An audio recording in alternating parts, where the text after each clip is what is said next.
વરસાદી પાણીના કહેરથી લોકો ત્રસ્ત છે। બાલોત્રી ગામના લોકોની પ્રાંત કચેરીમાં ભૂખ હડતાલ। વાવ તાલુકાના બાલોત્રી ગામના લોકો ત્રાહિમામ પોકારી ઉઠ્યા છે। 21 દિવસ વીતવા છતાં વરસાદી પાણી હજુ ભરાયેલા છે। દુર્ગંધ મારતા વરસાદી પાણીથી મચ્છરોનો પણ ઉપદ્રવ વધ્યો છે। વરસાદે વિરામ લીધો છતાં સમસ્યાનો ઉકેલ નથી આવ્યો। શાળા, આરોગ્ય કેન્દ્ર વરસાદી પાણીમાં હજુ પણ ગરકાવ છે। પાણી ભરાઈ રહેતા બાળકોનું શિક્ષણ કાર્ય પણ હાલ બંધ છે, જેના કારણે હવે ત્રાહિમામ પોકારી ઉઠેલા બનાસકાંઠા જિલ્લાના ગામના લોકો જે છે તે ભૂખ હડતાલ પર ઉતર્યા છે। બાલોત્રી ગામથી લગભગ 200 આદમી પાણી નિકાલ માટે આવ્યા છે અને લગભગ 20 દિવસ થયા છતાં હજી પાણીનો કોઈ નિકાલ આવ્યો નથી।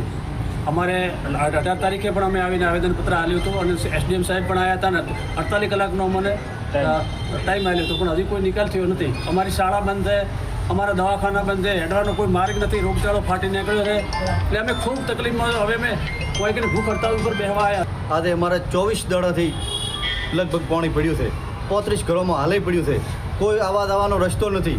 કોઈ એસડીએમ સાહેબ આવ્યા હતા, 24 કલાકનું કંઈ ગયા, એને બદલે આજ 60 કલાક થઈ ગયા, કોઈ એનો નિકાલ નથી। ગમે એમ કરીને અમારું પાણી ઘટાવી આલો, નકા ત્યાં સુધી અમે ધરણા કરશું, 2 સુધી 2 બેઠા રહીશું।